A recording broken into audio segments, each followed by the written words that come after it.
Welcome back to Health Hangouts with Amanda.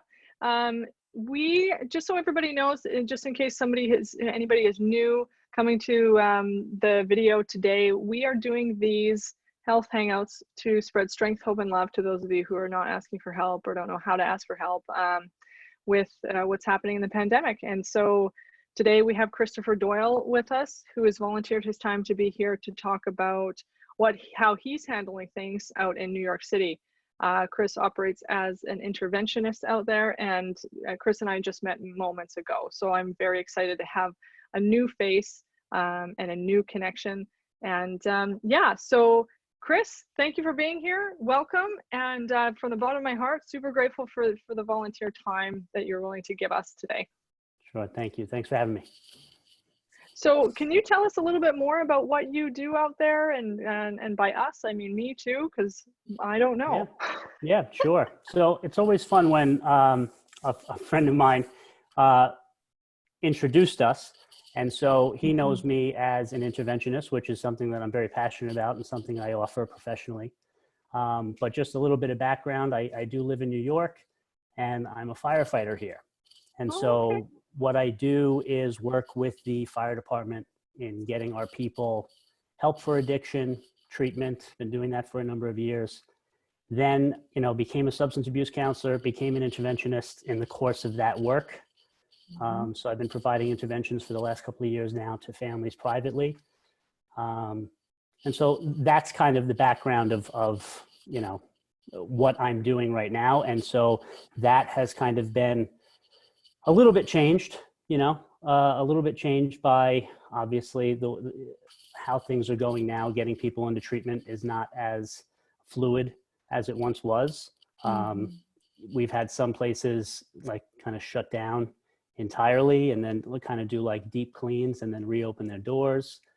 Other places, the protocols are obviously changed and trying to get someone, a first responder, number one, and then a first responder from New York, where we're like, the epicenter of, COVID-19 right now in the United States. Although at this point, we're doing better at flattening the curve, as they say.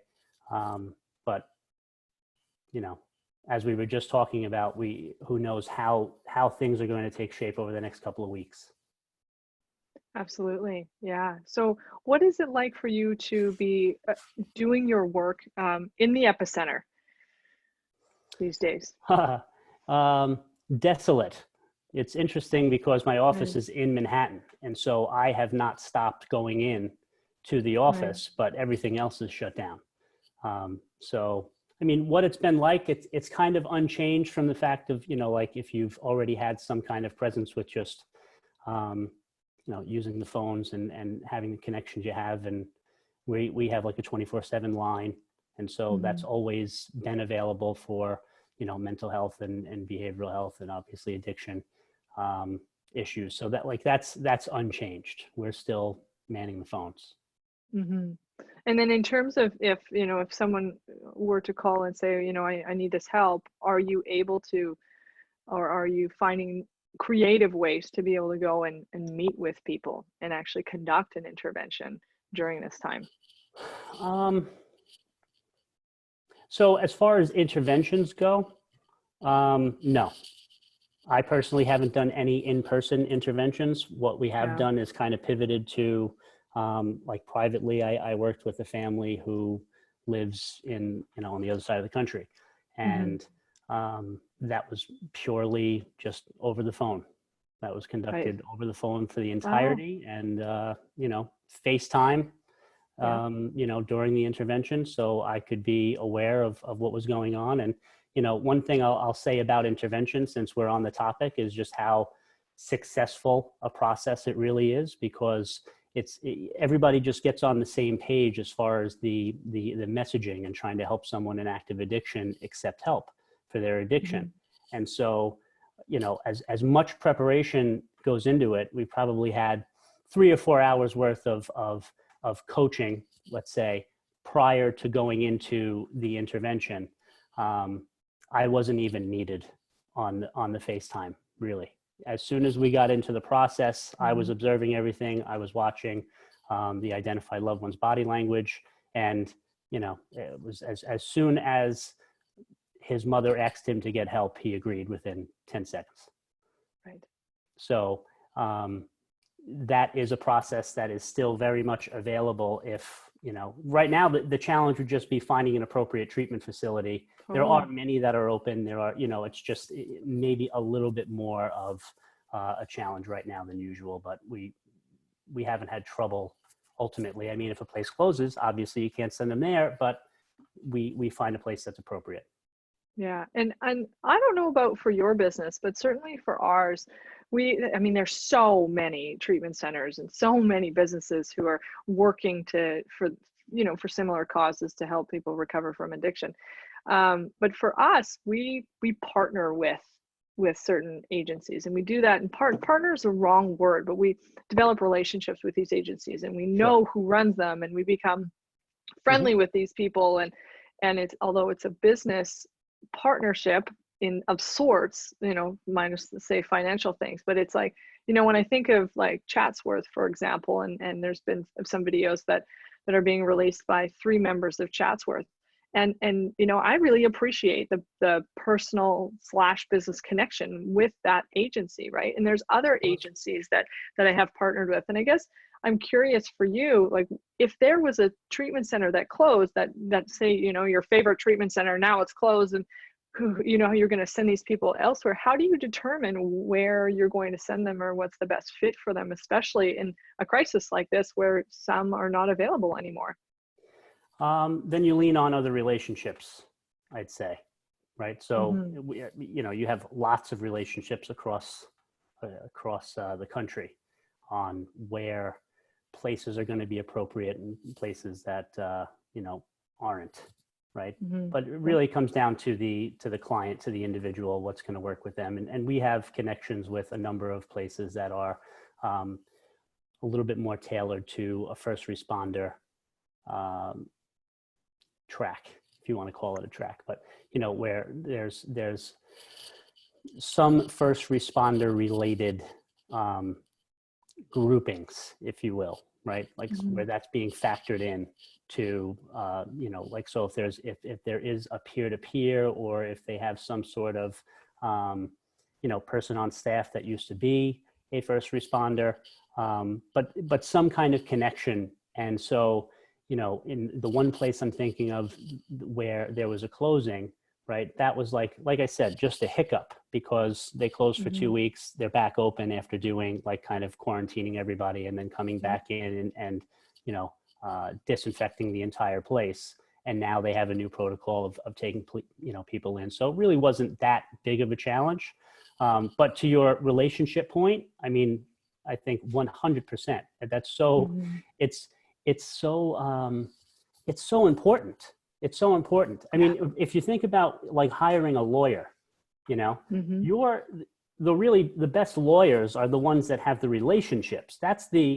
It's really a relationship game everywhere.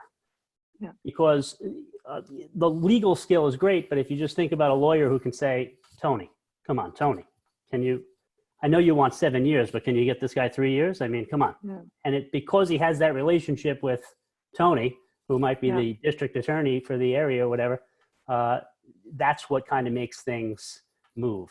And so when you have, some treatment facilities that might have, I don't know, some issues with, for instance, okay, let's take a specific example of COVID-19 right now. And it's like, we have particular protocols in place, and we need you to level with us. We need you to level with us on whether or not you're going to be able to get one of our people in right now, because we need them in. We need to find a safe place immediately. Yes. And because of the relationship, it's not like a game of like, well, we'll put him on a waiting list in 48 hours and like see if we can, try to finagle getting him a bed. It's like right now. And in that scenario, the honest truth was, it was like, no, we can't get him in. Like you're better off. And so that's what you want, you have these honest kind of relationships where they say, we are not going to be able to do it right now. The heads, the the higher ups are not allowing us to take anyone from your neck of the woods right now. And thank you. And then we moved on to the next, facility to make arrangements. Yeah, absolutely. Yeah, the relationship piece is so huge, and in addition to that, I do see there's a few treatment centers in the area on Vancouver Island that are being very creative with their intake policies and things in terms of how they're managing this pandemic and staying open. And it seems like the whole world has had to go from brick and mortar businesses to online businesses, and so it's amazing to hear that you're saying, well, we're doing this digitally. Like, I'm doing an intervention from across the country via Zoom or telephone, right? And I'm aware, I've done a few interventions myself, and I know, although I don't say I'm an interventionist like this, I've done a few, but it's a tough job from what it takes a lot of practice and a lot of learning and a lot of strategy, right? And that's my experience of it. So some are easier than others, certainly. And so I think it's great that you are able to find a way to do that digitally, because it can be, and I don't know how you feel about this, but being in New York City right now, I anticipate for a lot of people that's very scary, Yeah, I mean, it certainly was. It certainly was in the beginning. I mean, mid to late March, I think that was probably when the anxiety was the highest for everyone. That's when my anxiety was at the height. And what was interesting is kind of like that. I don't know how it is now moving across the country, or how it is in Vancouver. I know that the way that it was for us is that we were on the front end of the report. And so a lot of the anxiety was heightened before the hospitals were overrun. Yeah. So it hadn't really happened yet. Now it's kind of like we're on the flattening the curve idea. And now you have to be weary of kind of like loosening up. It feels like not like the anxiety has gone away, and people are just like we need to get out of the house. Like, we need to go and do stuff. And I can certainly sympathize with that, especially since I've been out of the house every day, because I'm an essential worker. And so I was, I was never on lockdown, so I can't imagine for someone who was, my mother is in Florida. She's been just, in the apartment for the entirety of this, other than the occasional trip to the grocery store. She's inside, so being, now that things are starting to be on the downslope, it's like there is no more anxiety. It's more like what I hope is,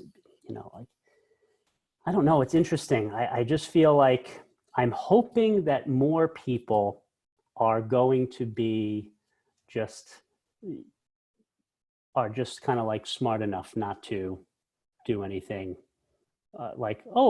as if there's some kind of starting bell that's going to go off, and we're just able to just rush right out to the bars and the restaurants and everything. And it's like, it almost seems like there are some folks that have that mentality. Like, I just can't wait for this to be over so that I could just, and it's like, it's like, slow. Has this set in yet? Yeah. Has this set in for you yet as to what's going on here? Yeah. Well, Chris, isn't that, I don't know if you've read the reports, and again, I always say, don't quote me on this because I'm not like some expert, but I read a news report about South Korea and how they did open up the bars and things, and people rushed out there, and now they're back into quarantine and second wave. And even the health minister of BC, she said, slow down, like, we're not even in phase 2 yet. We're telling you we're releasing phase 2, but we're not there yet. So those of you who are rushing out to have your summer, like, slow down.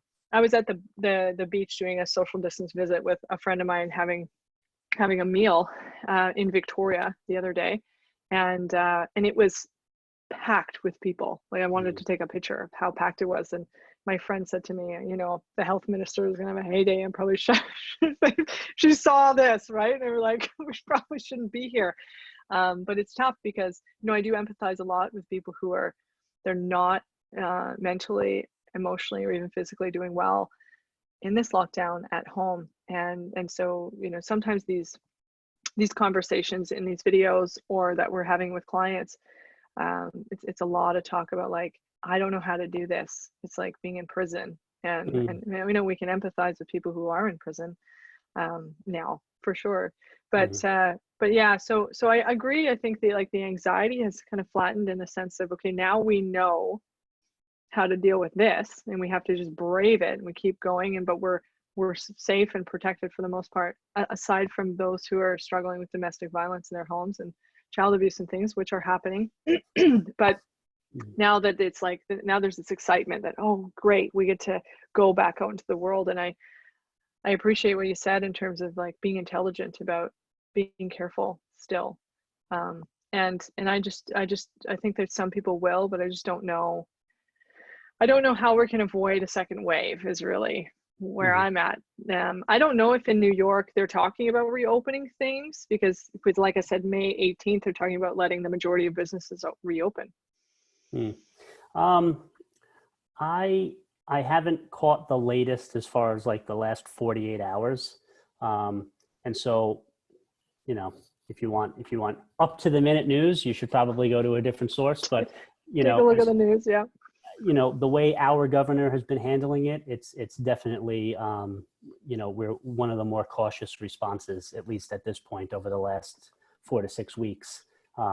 So as far as reopening, like we are definitely cautious and mindful about it, you know. And then as far as just kind of being intelligent about on a personal regard, I just hope that the majority of people are intelligent about it. I know that there is going to be that response, especially if you're dealing with people that are already impaired judgmentally, you know, by substance use or what have you. I know that if I was in the throes of active addiction right now, I would not be, you know, like monitoring the news reports and really caring very much about my comings and goings. Totally.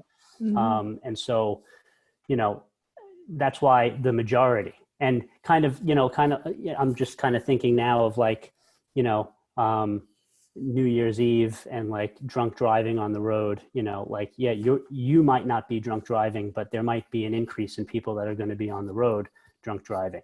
And so you need to be intelligent about your driving for that reason, not for, you know. Absolutely. So in that kind of way, using that loose metaphor of still being like safe for yourself because other people might not be taking it as seriously as you're taking it when you do start to return to outside activities.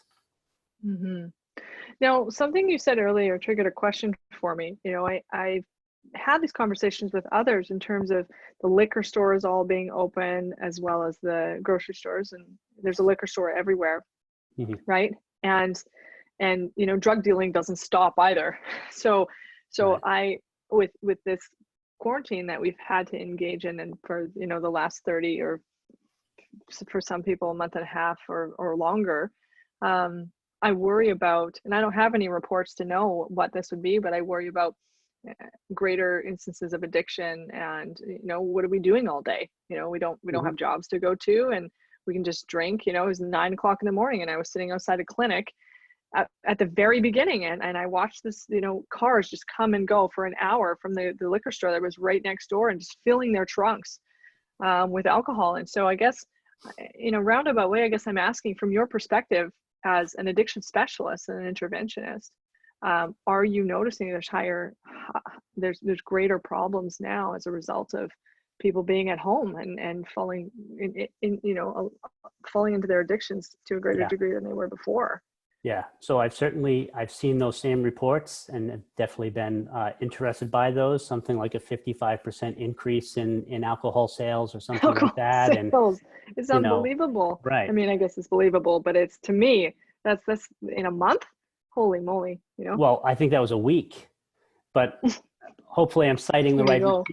So again, up to the minute news is not my, Take a look. Go to the liquor But commission and look at the numbers there. yeah. So you know what? I think that it's delayed. I think right now I'm not seeing so much of an uptick as much as I can see it coming. I can sense that is what is going to happen as soon as things kind of do get to a sense of normalcy, even in just kind of the sense of people's kind of scheduling and getting used to this. So not necessarily a return to a quote unquote normal, but a sense of normalcy through this. When that starts to happen, then we're going to get hit with a wave of people who have been, hitting it pretty hard, substance-wise. Yeah, and that's something that actually Samantha Hoffman from Chatsworth said in her interview. She said, there'll be trauma that's going to come out in a delayed way. Also, it's like when you're running a race, you don't realize how tired your legs are until the race is over, or until the next day. And I think if we think about how so many people are not facing their feelings and they're using substances to avoid facing those things, and now there's more trouble at home because we can't run away to avoid it either. And so I agree with you. I think not only are we going to have an influx of people who with mental health and emotional issues that they want to deal with, but also addiction, that people right now who may be drinking excessively or using in ways that they hadn't before, people who were managing well before or semi well before, are now in trouble, and they don't realize how in trouble they are. And so yeah, I agree, it'll be a delayed on like reaction, if you will, down the road, and people go, wow, like this did not help me at all, but at the time, and as we know in addiction, I don't know about you, but I'm in recovery.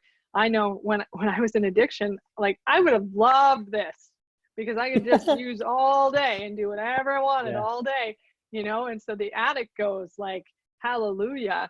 And the human, the healthy human inside that malfunctioning system goes, oh my gosh, what am I doing to my life? And so is there anything just on, I want to talk about the firefighting piece too, and we'll kind of move through, but is there anything that you would like to say to anybody who might be watching this video who is perhaps using more extensively than they're used to? Or if there's any kind of advice or guidance you want to give to them?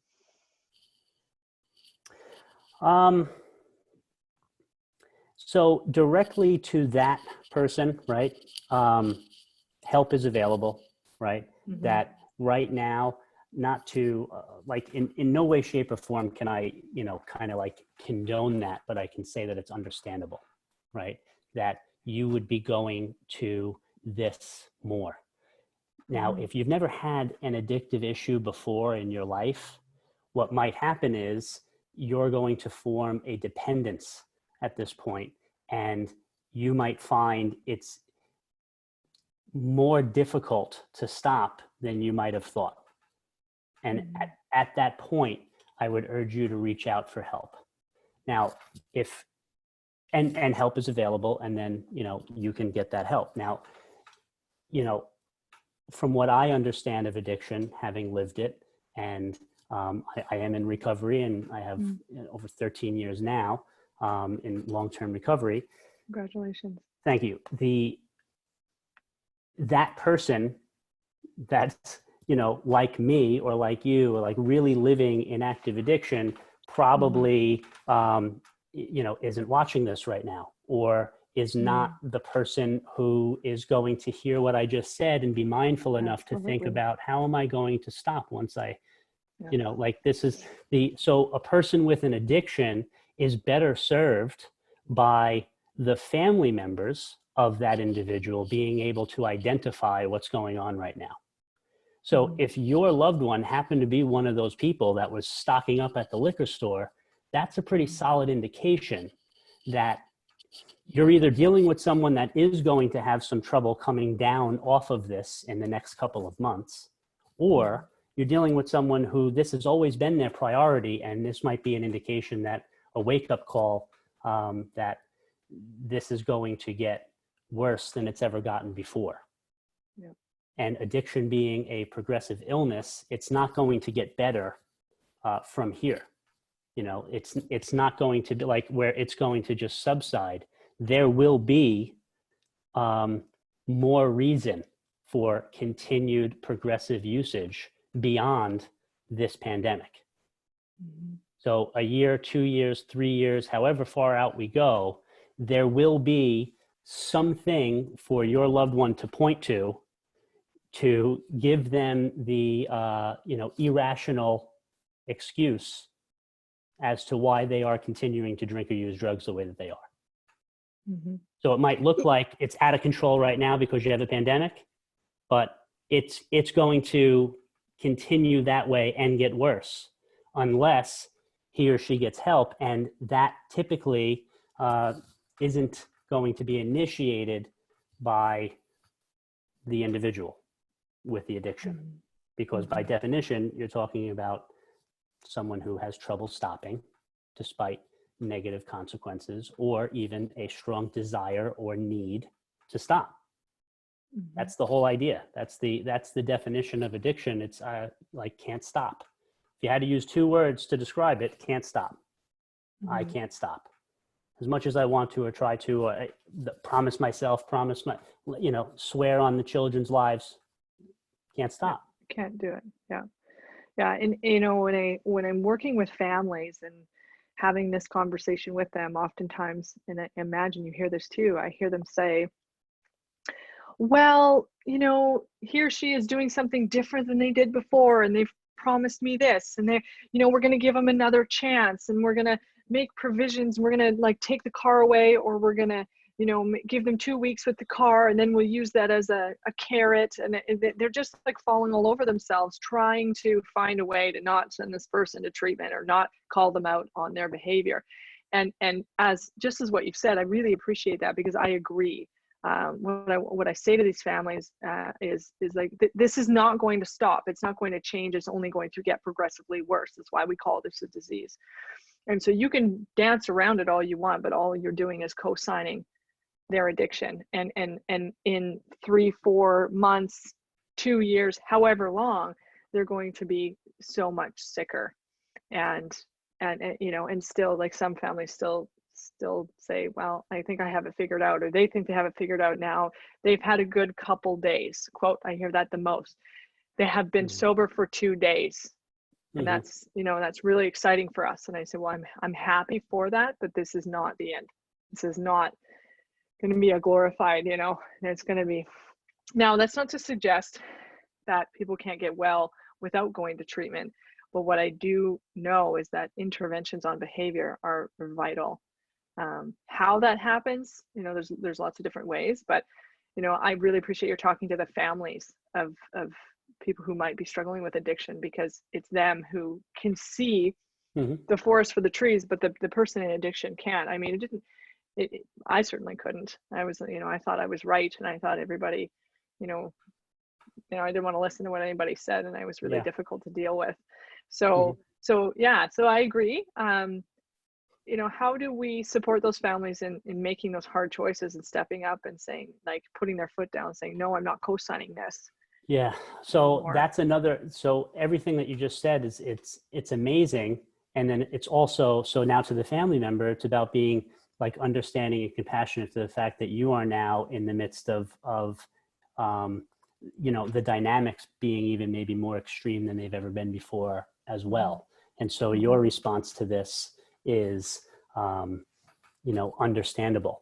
If you have, someone who is, say, aggressive or avoidant, either way, whether you get more aggressive or you become more avoidant, if that's where you go because you're dealing with this and you're in close quarters and that's your kind of, reaction to or response to, it's almost like a traumatic response. It's going into,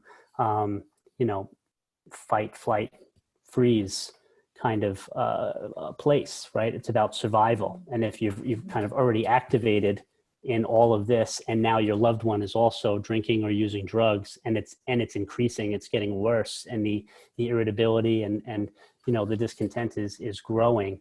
You know, I feel for you, and just, you know, like it's okay that it's a struggle right now, you know. And so what I would offer there is like, but there is help available for you too. There is help and there is hope, not only for your loved one's recovery, but for your recovery. And if you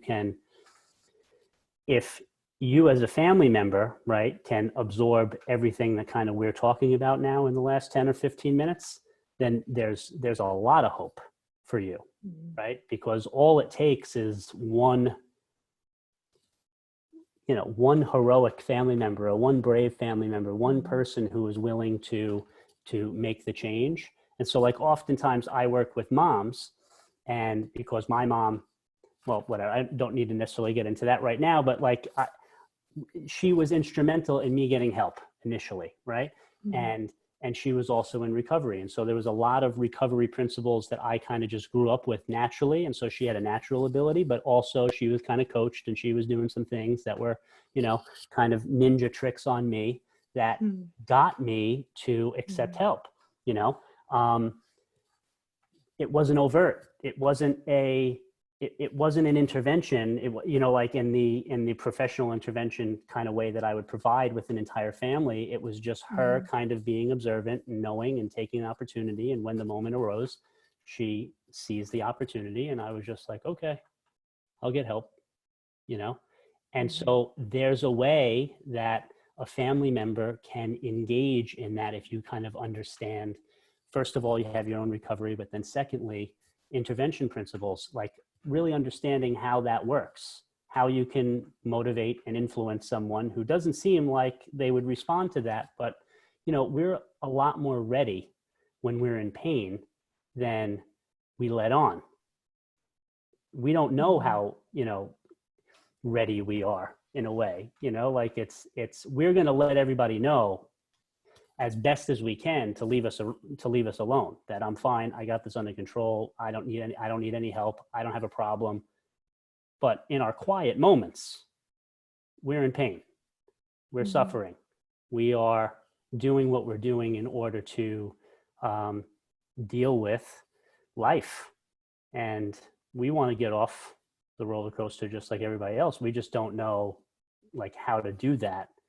And anytime that we've promised ourselves on our own, by ourselves, we've broken that promise to ourselves.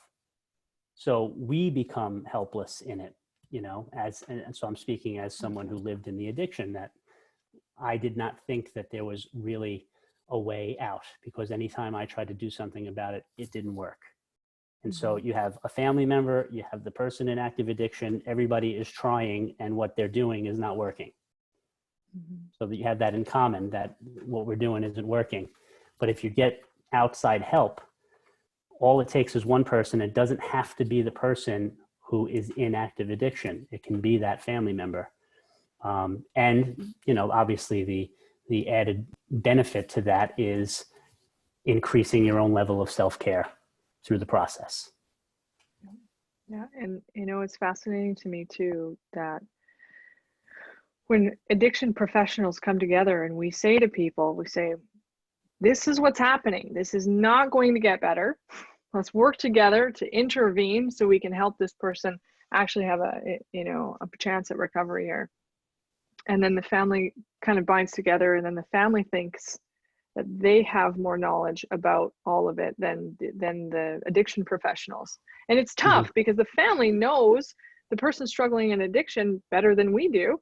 Absolutely. But what I hear, unfortunately, more often than not, and I won't say all the time, but most of the time, is when I attempt to do, you know, facilitate some sort of intervention or even like outpatient counseling for someone in addiction, and then transition into a treatment center or whatever. More often than not, if families don't work alongside, you know, 2 years down the road, I get a call and they say, you know, I wish I'd listened. And that's a hard call to get, right? Because it's so I guess my plea to those who can identify with this conversation is to like, please listen, because we don't just say, oh, this is addiction and it's not going to get better. We don't say that for our own health, or and it's for I don't know about Chris here, but for us, and I imagine Chris, you're similar because you've been in addiction, but it's not just about the money. We need to pay our bills and want to grow our brands and things like that, and that's all part of it. But we don't say this because it's not true. We're just trying to, so I think it's really important to look at what addiction professionals know that we don't know as family members of a struggling person, and going like, this is now a science of how people get well. And so, I plead with people like, listen to us, or try and trust us, or, try and follow the lead. And if you don't like the person you're talking to, the addiction professional you're talking to, for whatever reason, find another one and see, do your research, ask a bunch of them and see what the themes are of what they're saying. And I almost guarantee a theme is going to be addiction isn't going to get better, right? So I don't know if you have any thoughts about that piece, but. Well, yeah, I mean, you said a lot of stuff there that I can key in on, but I was just thinking about if you visit whyintervention.com, that's my website, and I have a free guide there. And so I speak to that kind of like understanding your addicted loved one in a different kind of way. Like seeing things from their perspective and the denial system and kind of the way that you get affected by that.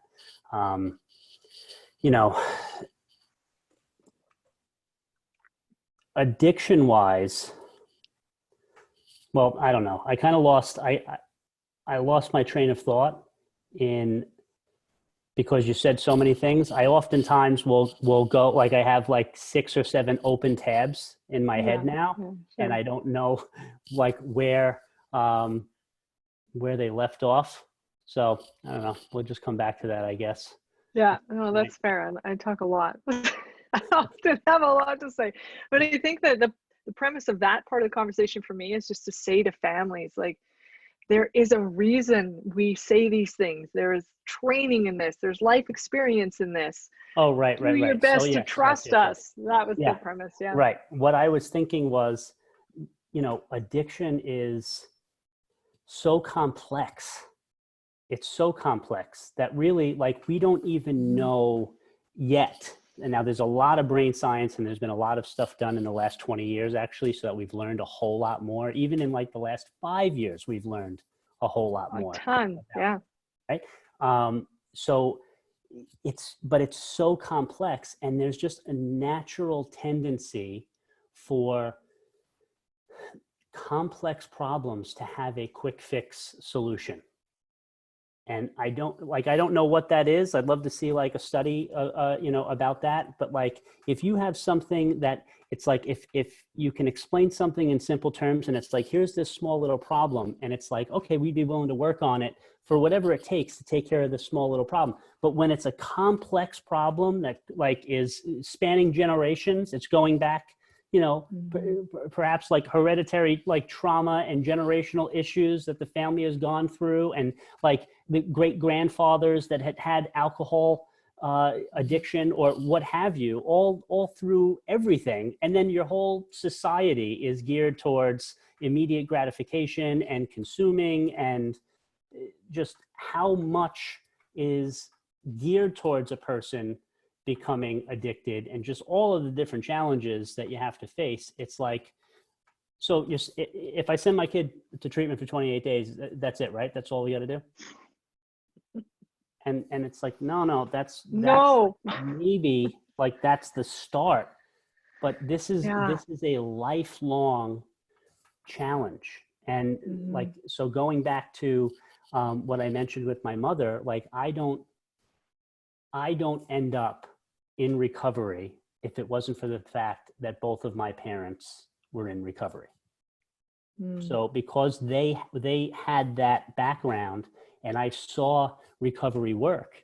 Now, it didn't stop me from having my own addictions, because as soon as I took substances into my body, something happened in that chemical reaction sort of way that only happens to 10 to 15% of the population. upwards of 25% depending on the substance, like opiates. But for me, it was, alcohol and cocaine and various other substances, but alcohol, let's say, just being the primary. And when I first became addicted to alcohol at 15 years old, that was the first time I had the effects of being drunk. And by every definition, I had an alcohol use disorder immediately. Like the indications were very clear if you know what you're talking about, or just kind of know an understanding of what that looks like. But very simply, it's an effect that happened within me that you're not necessarily going to be able to identify from the outside looking in, especially at that age. But within me, something triggered where it was immediately, I want more. It was an immediate response that as soon as I started, I needed more. And when I drank myself sick, dizzy, woozy, didn't feel, and I thought to myself, like, oh my, like, I don't ever want to do this again. That was my first initial response to getting drunk at the end of the night when I felt terrible was, I don't want to do this ever again. And 5 minutes later, a girl walked over to my table and said, hey, we're going to get more beer. And I said, okay, let's go. That's not a typical response. If someone does drink themselves to that place, they're usually not ready for more. But it's not like I was any more drunk than anybody else. And that's the point. If all you were doing was just watching someone's consumption, that's not going to be necessarily like the best indicator of whether or not they have a problem, because, if you drink a lot, you'll get drunk. If you take drugs, you'll get high.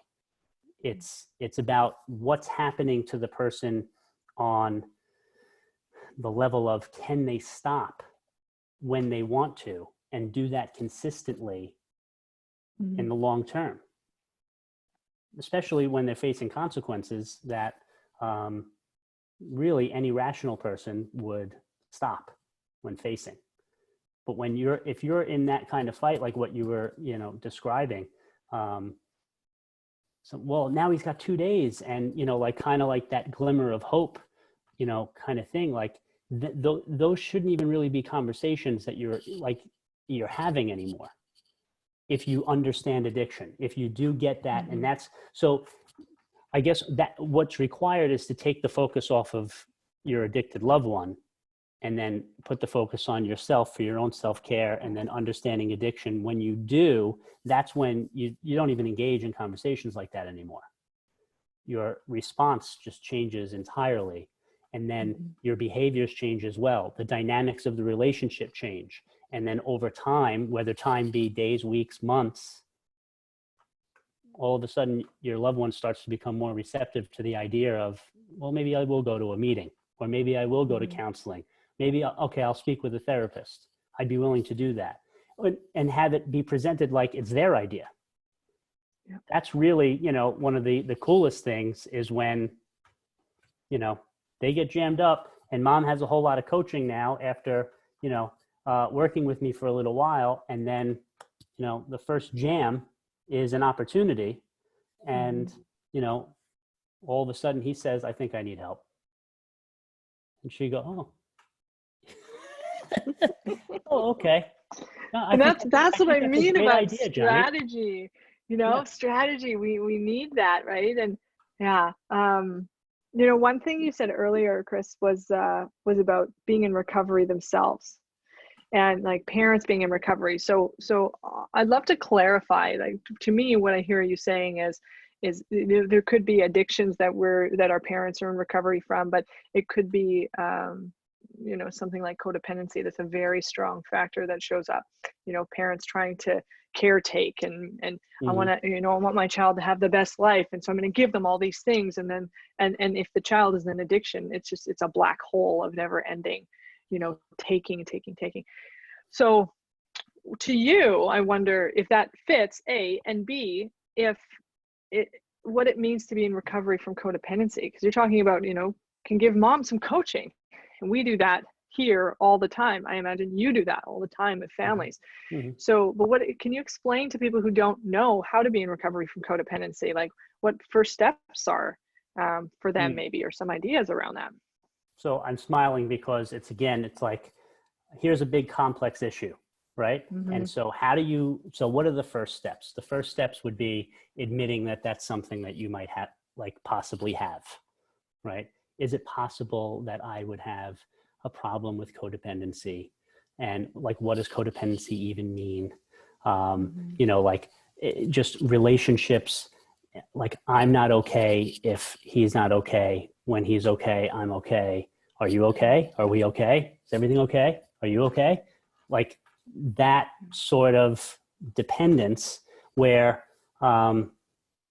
maybe one, how are you doing? Are you okay? Like that would be good enough, you know, instead of it being something that I can get obsessive over and trying to make everything okay. That's a silly explanation, you know, but like there are things that you can do. I think it just starts with admitting that it's something that I might possibly have. I always correlate it to alcohol or drugs, and how the initial response is to say like, no, like I don't have that problem.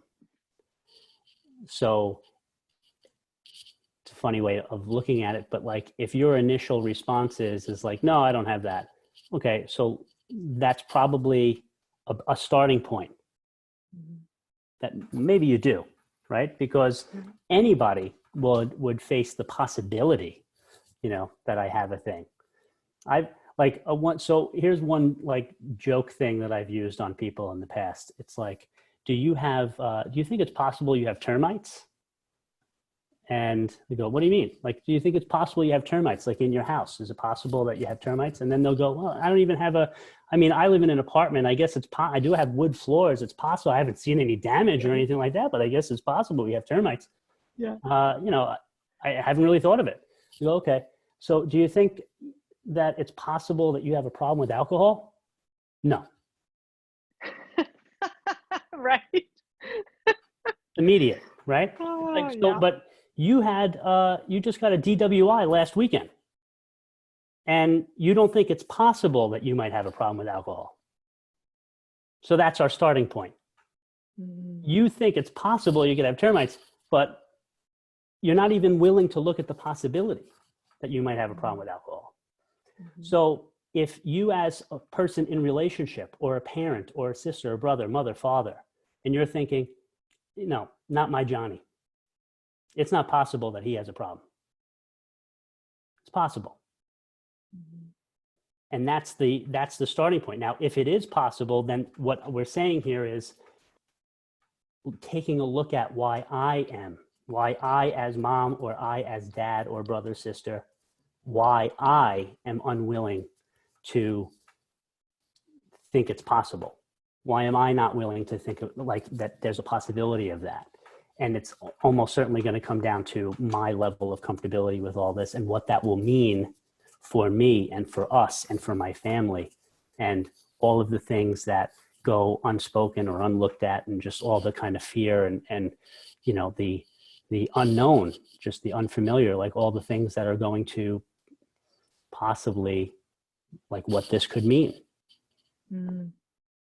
Yeah, and similarly, you know, I hope what we're doing here too is holding a mirror up to some of the moms or dads or caregivers or brothers or sisters or partners out there to say, you know, is it possible that you have an issue with codependency? And so many times they, oh no, not at all, right? But using what Chris has stated here, is it possible? Well, yeah, it is. And like some people say, well, I'm just trying to be helpful. And it's like at your own expense, trying to be helpful. And so I really would encourage those listeners out there to take a look in the mirror and say, you know, is this a possibility? And then that's where we can start, is saying like, yeah, you know, even if I don't know for sure, I can ask someone who knows what this is about, who has more information than you do about what you're dealing with, right? And we can hand it off. I can't tell you the number of times I have conversations with new clients where I say, do you realize how in danger you are? for various reasons. And they go, well, I've been living with this for a long time and I don't really, and I'm like, whoa, like this is really, really dangerous, or this is really XYZ Yeah. or whatever. And the person goes, I didn't realize that, because we're in the middle of it. We can't see the outside part. So reaching out, asking questions, even if you don't necessarily, not looking for counseling or you don't want that support, you can still inquire. Because if there's something that's not working in your experience, there's reasons for that. So ask us, just reach out, send an email. Chris has given his website, and actually I'm going to ask him to do it again, and we're going to put it on the write-up so you can contact Chris directly, and then you can also contact us, ask us, and at the very least you'll have more information. You can make informed choices about what you're doing, right, for yourselves, for your loved ones. Yeah, and another outside the box way of thinking about it, I've never met a normal person, like a quote unquote normal person, who hasn't been introduced to some recovery principles and just said like, wow, this is amazing. So like someone who doesn't have an addiction, who gets exposed to like the program that their addicted loved one is working, like say like a distant cousin, and you're just like, wow, this is what you do. And then they start to examine it a little bit. They learn more about it and they just go, wow, this is like amazing. More people should be doing this. How come more people aren't, doing this sort of thing? And so there's just like, there's so many, even if you didn't have a problem is what I'm saying, that even if you didn't have a problem, there are benefits to being exposed to recovery principles. There was an article recently written, and maybe I'll try and find that, and you can link to it as well. That'd be great. But it was like 10 principles or 10 ways or 10 things that you can use to survive this pandemic, or like that are basically coming from recovery. Right. So I'll definitely make sure I get you. Yeah, please do. Because That's it's great. a great little article, but it really is coming directly from like a recovery principled place. And, those 10 steps, like, for instance, I think the second one was hungry, angry, lonely, tired, which is something that a lot of different recovery circles will talk about. Like when you're don't get too hungry or angry or lonely or tired. And when you're in those places, you're that much more likely to kind of get irritable or, react to things differently and be a little bit more, agitated. Right. And so cope poorly. Right. Exactly. So halt, right? Like slow down. If you're hungry, have a snack or eat. If you're angry, now is probably not the time to try and solve that problem with your husband. Lonely, reach out, connect with someone, make a phone call. If you're tired, take it easy. It's okay to take it easy. You don't have to keep pushing. You don't have to keep going. You can acknowledge that you're tired and take a break. And if that requires a longer break or going to bed, like legitimately just go to bed.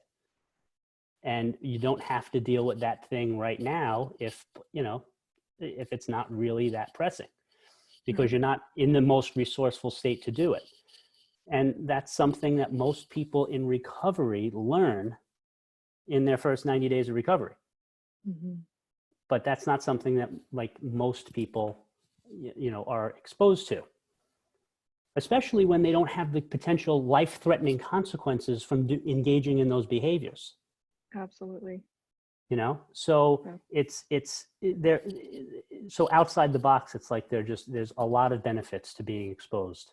And there's, you mentioned codependency. So there's CODA, which I think coda.org, Families Anonymous, Parents of Addicted Loved One, Al-Anon, Nar-Anon, all different sorts of anonymous 12-step fellowships and smart recovery for families. There's just so much available. There's so many pathways to recovery today, more than ever at any other time in human history. And at the same time, it's needed. There's that many pathways for a reason. Yeah. So please ask, reach out and tell us, what you're thinking, and we can navigate that with you, right? It's strength in numbers here. And this is a big reason why I interview a different person every single day because it's so valuable to hear what other people have to say. Like, Chris, this has been so valuable, this conversation, you know, and I know that if I were, and I have struggled with codependency in my life big time, doing a lot of work around that, as well as recovering from addiction in other ways. But if I were a mom, you know, not knowing what to do, you know, I'm biased in this conversation, obviously, but if I were a mom, I would find this very valuable. At least like a starting point of saying, oh, that's really interesting. You know, I didn't know who to call, or I don't know what to do. And so here's some information. And, you know, there's a lot of people in the world who do this kind of work. But I do think, as we talked about relationships earlier, it is important to find people who we mesh with relationship wise, because then we'll trust them more, and we're going to do more work with them, or be more willing to show up, right? So if you're afraid, just start asking questions and see how it sits in your belly, right? Absolutely. Yes, you know, and so and one other thing I'll add to that, like, is the quick fix idea, right? So a lot of people will try that thing, they'll finally open up, they'll venture out and they'll get that therapist, or they'll go to that 12-step group, or they'll go to that peer support meeting, and then they won't like it. And then they won't ever go again, right? And so that's to that point, that it's find that relationship, find that group, find that peer support that you connect with, but that takes a little bit of time. This is not a quick fix kind of deal, you know? There's so many things that, you know, there's always just the walking example, like, you know, when would you tell your toddler to quit? Just don't even try to walk. You can't do it.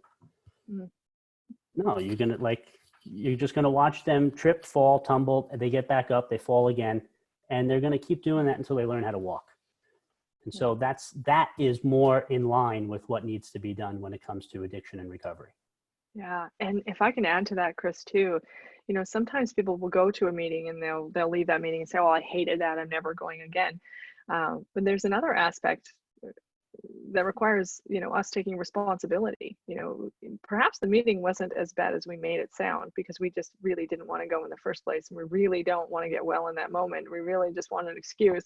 We know addiction is full of, there's all kinds of reasons why we want to use and why we don't want to get well, whether they're, you know, legitimate reasons to other people, or they're legitimate to the person struggling in addiction, for sure. And so when I think about that, I think, yeah, sometimes meetings go awry, and that happens. But there's this piece around personal responsibility and asking ourselves, you know, did I really hate that meeting, or do I just hate the idea of getting well, or am I too afraid, or what is it? So I think it's twofold there. And it comes down to what you're focusing on.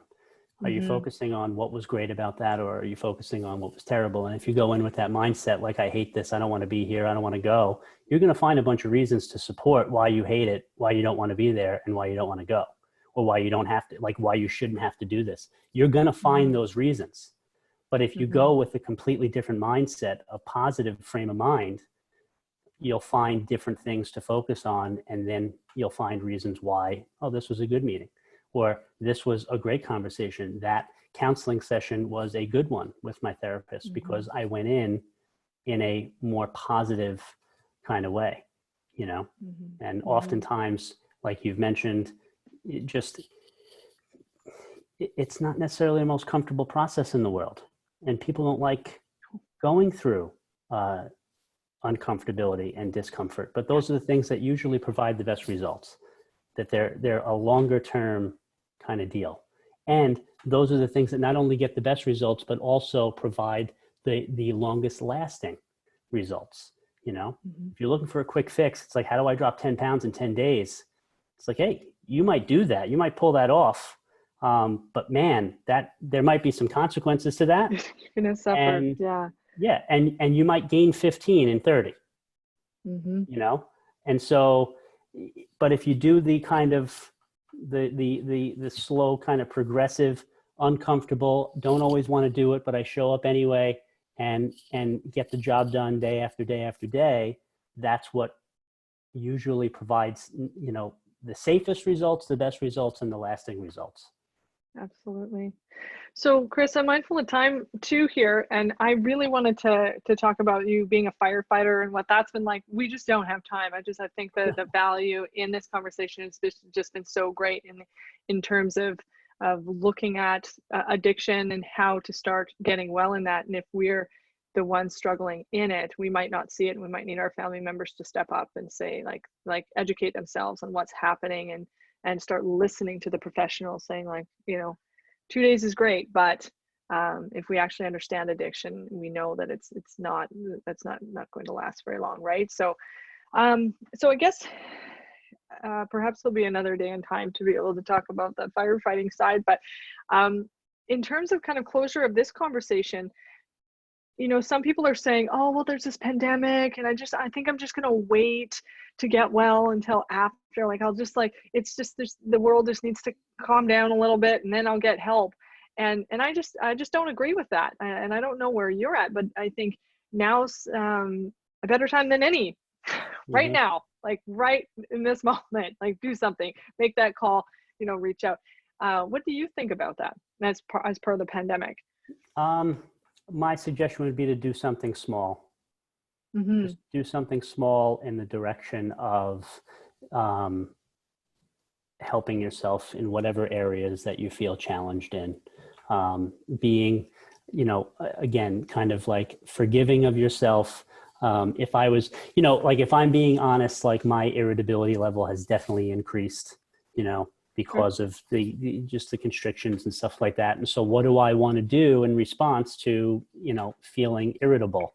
I don't know, like there's definitely going to be some things that maybe I wouldn't be doing as often in a negative, you can use the word negative behavioral sort of way. So just have like compassion for yourself, have compassion for others.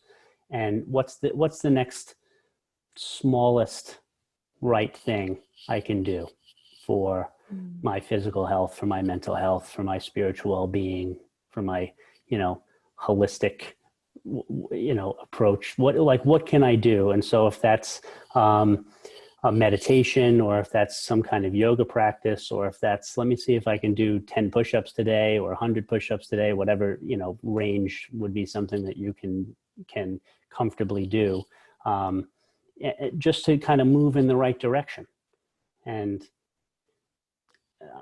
I think from what I've been seeing here, like that's, my strongest bit of advice really is just having compassion for any sort of like, kind of the mistakes that you feel that you're making, especially like from the firefighter standpoint, this has been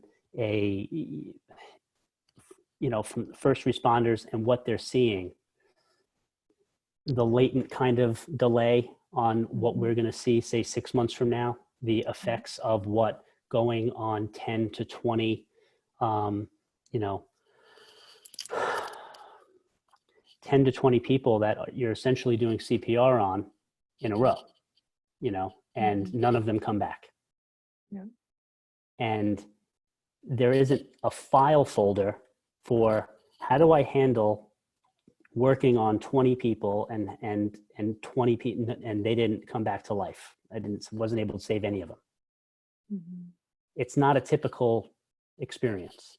It's not ordinary. This is out of the ordinary.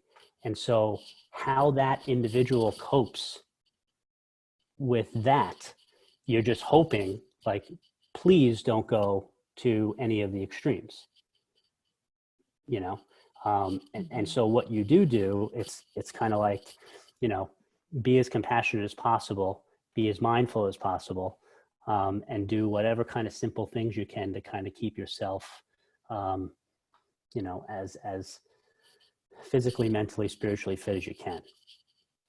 And then, when this over, so I guess I would kind of lean towards not looking to kind of like do everything that you set to do. However, I can see the advantage of that too. And I know some people that are, there might be some projects that are now available to you to work on, right? Or some kind of self-discovery that you've been putting off for a long time, that now you have, all of a sudden you have like a full afternoon that you could sit down with a journal and just, write out 20 to 30 pages on, what you've been struggling with for all these many years, and so that's cool too. If you can do that, I would encourage it. But I think just a lot of self-love and compassion, and then as much compassion as you can find for others in this, and realize that not everybody is doing is not doing great, and what they might be dealing with, some of the topics we've covered here, some of the things that they might be dealing with at home, their relationships, how the dynamics might be shifting now. Everybody is going to be dealing with this in a completely different way. It's never been seen before, at least not for 100 years. So it's, if you're watching this right now, you're doing really pretty good. Yeah, I agree with that. And, there was a woman named Petra who I did an interview with maybe a few weeks ago, and she said something similar. Like our topic was different than what we're talking about now, but she said, do something different, do one thing that takes you out of the sludge that you're in, whatever. These are my paraphrases of what she said, but yeah, like try something different, learn something different, do something that's meaningful to you, take a small step, right? And I say, I agree, and there's no better time than today to be doing that, because what I know about myself, as for my own anxiety and depression cycles, is if I allow the sludge to continue, it gets deeper and deeper and deeper, and it gets harder to come out of that. And so these videos are really about saying, like, let's step out of this. And if you don't know how to do it, like, watch these videos, take from them what you can, leave the rest, call us if you need to. So Chris, I really highly value your time today. And if you can, just say what your website is again, just for everybody who's listening. Oh, sure. Yeah. Whyintervention.com. That's WHY intervention.com. And like I said, I have a free guide there. And they can just contact you on your contact page on that website. Yeah. If they have, if you're struggling with a loved one and you think that they might have a problem, what I'd really like to do is kind of shift the paradigm, and instead of waiting until, the proverbial, ish hits the fan, if you can reach out to one of us, like if you can speak to an addiction professional when you're concerned, not waiting until it's like, oh my God. I mean, just if you have any kind of concern whatsoever, now is the time. Because not everybody has to go to treatment if you get to it early. Yeah. But if you let this thing go and you just kind of continue to stay, unaware and asleep to what is really going on with your loved one, if what we're talking about here is addiction, that's not going to get better on its own. And you have a lot of power and influence in that situation if you know how to harness the power and influence that you have, and that's best served by getting after it early. Yeah. Wow. Well, Chris, I'm going to add you to my repertoire here of contacts, because I loved what you've said today, and and there's a possibility certainly that if we need an interventionist, especially one who can operate digitally. I mean, everything that we do is digital too. So it'd be really neat to correspond with you about that in the future, because I do strongly believe in strength in numbers, and that we don't have all the answers by ourselves. And our team continues to grow because each person on the team specializes in something a little bit different and aids in what my vision is. But my vision has now become kind of a collective vision. And so, so I anticipate that, in the future that I could be in touch with you to assist us in what we're trying to do also for folks. So, so I'm grateful for the contact and for the friend that did connect us. And everything that you said today is really nailed my own thought process about it, and my own patterns in recovery and the challenges that I've been having, even now, it's, you said you had 13 years, and I said, congratulations, because I know how hard that is. I don't even have 13 years yet. And it's, I'm proud of what I've done, and that I'm staying strong and doing my work still. but sometimes it's a daily battle. Sometimes it's easier than, some days are easier than others, but we know what this is like, and we can share that wisdom with anybody who doesn't know what this is like, or is just coming into this, or just noticing that their loved one has an issue and doesn't know what to do. So I really, really encourage you to reach out to one of us or both of us or whatever. And yeah, Chris, excited to have more correspondence with you in the future based on what you said here and what you do all the way over there, even though it doesn't matter, you can still do some work with us too, with our clients, right? Yeah, absolutely. Thanks so much for having me on, inviting me to be here with you today. It was great. Awesome. Well, thanks again, Chris, and I'll be in touch at some point. All right. Okay. Take care. Bye.